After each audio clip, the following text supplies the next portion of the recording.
Assalamualaikum warahmatullahi wabarakatuh. Nama saya Maulana Noval Wahyudi, NIM 811419383. Di sini saya akan menjelaskan perikatan yang bersumber berdasarkan undang-undang. Perikatan yang lahir karena undang-undang itu sendiri, dengan kata lain perikatan yang ada memang sudah diatur secara jelas dalam suatu undang-undang. Contoh, seseorang yang telah meninggal akan menimbulkan adanya suatu perikatan. Meninggalnya seseorang akan timbul adanya kewajiban bagi para ahli warisnya untuk memenuhi kewajiban dari almarhum atau orang yang sudah meninggal tersebut. Perikatan yang timbul karena undang-undang bisa karena perbuatan seseorang ataupun undang-undang itu sendiri. Perbuatan tersebut dibagi menjadi dua macam. Yang pertama, perbuatan yang sesuai dengan hukum pasal 1352 KUHP Perdata, perbuatan melawan hukum pasal 1353 KUHP Perdata. Jenis-jenis perikatan lahir karena undang-undang. Yang pertama, perikatan karena undang-undang. Suatu perikatan akan ada apabila sudah dengan tegas dan jelas diatur dalam undang-undang dan segala ketentuan di dalamnya harus dipatuhi. Apabila ketentuan yang telah diatur dalam undang-undang tersebut tidak terpenuhi, maka akan terjadi wan prestasi. Yang kedua, perikatan yang lahir dari undang-undang akibat dari perbuatan manusia. Diklarifikasikan menjadi beberapa bagian, yaitu mengurusi kepentingan orang lain dengan sukarela zakwarneming, pembayaran tak terhutang, onverschuldige betaling, atau condictio indemnity, dan perikatan alam atau wajar naturalische verbintensis.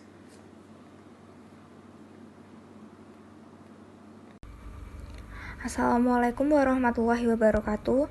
Perkenalkan, nama saya Zara Maludina dengan NIM 811419384. Di sini saya akan membacakan slide selanjutnya, yaitu mengurusi kepentingan orang lain dengan sukarela. Artinya adalah perbuatan hukum yang mana seseorang melakukan perbuatan tersebut secara sukarela tanpa adanya perintah dan akan mendapatkan perhitungan secara resiko. Perbedaan antara wakil tanpa kuasa dengan pemberian kuasa adalah: yang pertama, wakil tanpa kuasa, perikatan timbul karena undang-undang, sedangkan pemberian kuasa, perikatan timbul karena diperjanjikan sebelumnya. Yang kedua, wakil tanpa kuasa tidak berhenti jika orang yang diwakili meninggal dunia, sedangkan pemberian kuasa, perikatan berhenti jika pemberi kuasa meninggal. Yang ketiga, wakil tanpa kuasa tidak mengenal upah, sedangkan pemberian kuasa berhak atas upah karena diperjanjikan. Selanjutnya adalah unsur-unsur dari wakil tanpa kuasa. Yang pertama, perbuatan dilakukan dengan sukarela. Yang kedua, tanpa mendapat kuasa atau perintah. Yang ketiga, mewakili urusan orang lain. Yang keempat, dengan atau tanpa sepengetahuan orang yang bersangkutan. Yang kelima, wajib meneruskan dan menyelesaikan urusan tersebut. Yang keenam, pengurus harus menyelesaikannya hingga selesai. Yang ketujuh, adanya objek atau kepentingan yang diurusnya. Selanjutnya adalah hak dan kewajiban seorang sukarela. Yang pertama, pada pasal 1335 KUH Perdata dijelaskan bahwa sukarela wajib menjalankan pengurusannya hingga selesai, walaupun orang yang berada di bawah asuhannya telah meninggal, agar ahli waris dapat mengambil alih atas kepengurusan dari sukarelawan tersebut. Yang kedua, pasal 1365 KUH Perdata dijelaskan bahwa sebagai wakil sukarela harus bertindak seolah-olah yang diurus itu miliknya atau sebagai urusannya sendiri. Saya Narendra Ardiansyah, NIM 811141935. Pembayaran tak terhutang diatur dalam pasal 1359 ayat 1 yang mempunyai arti membayar tanpa adanya utang. Maka ia berhak menuntut kembali apa yang telah dibayarkannya, dan seseorang yang menerima bayaran tanpa adanya hak, maka berkewajiban untuk mengembalikannya.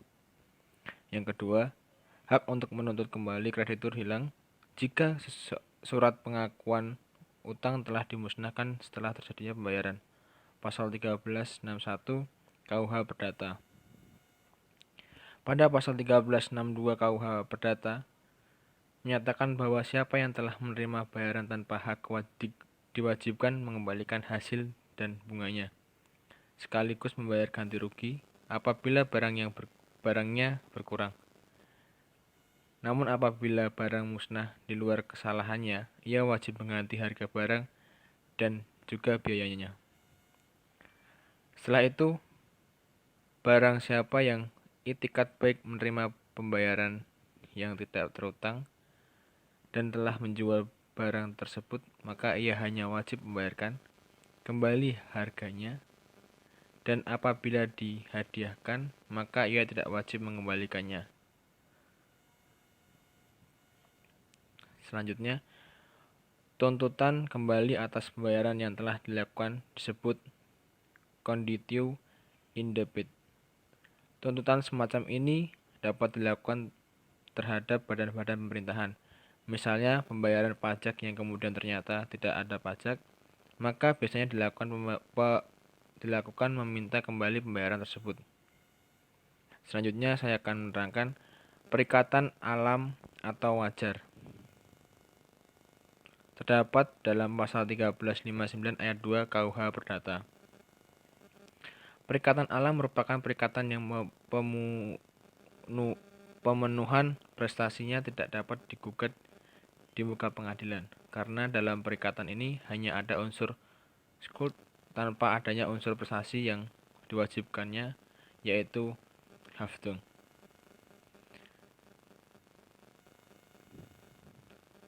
Terdapat dua teori ajaran dalam perikatan alam, yaitu perikatan alam dari arti sempit, hukum positif tertera dalam undang-undang, dan perikatan alam dalam arti luas. Perikatan yang terjadi adalah adanya ketentuan dalam undang-undang dan terjadinya karena timbulnya dasar kesusilaan dan kepatutan yang berlaku dalam masyarakat. Terima kasih.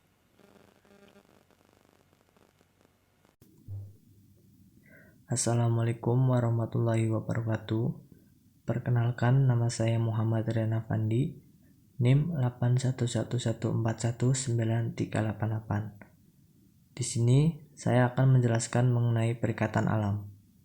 Perikatan alam terdapat dua teori ajaran, yaitu perikatan alam dalam arti sempit dan perikatan alam dalam arti luas.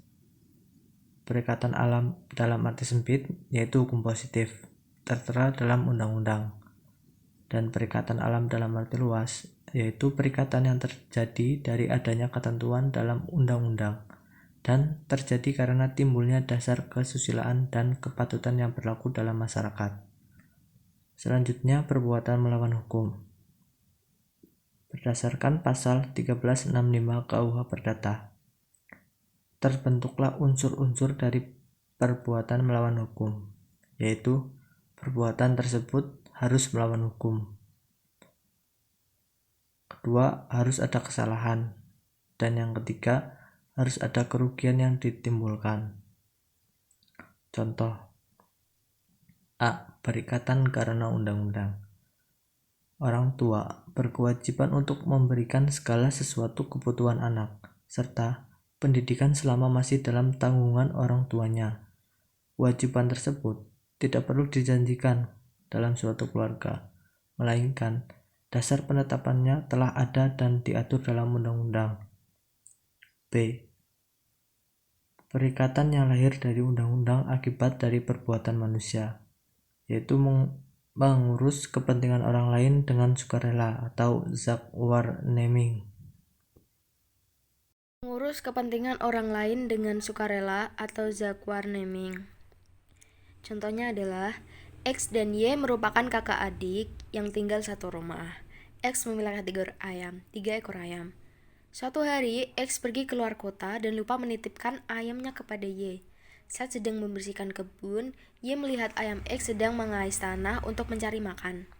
Y pun berinisiatif memberinya makan. Namun karena kelalaiannya, salah satu ayam X mati.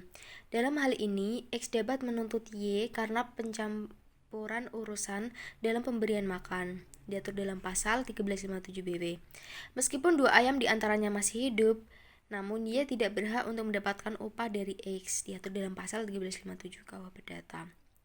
Kemudian adalah pembayaran tak terutang atau onverskuilige betaling sama dengan conditio in debiti.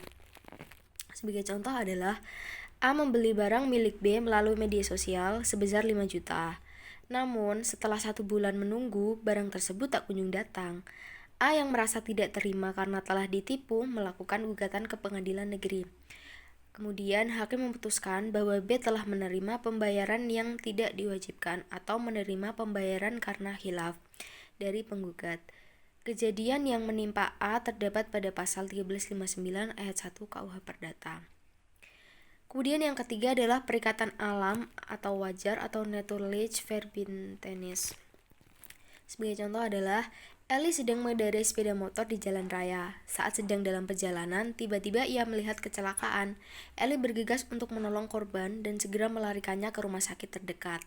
Tindakan Eli dalam menolong orang yang kecelakaan tersebut merupakan suatu kewajiban moral dan kepatutan.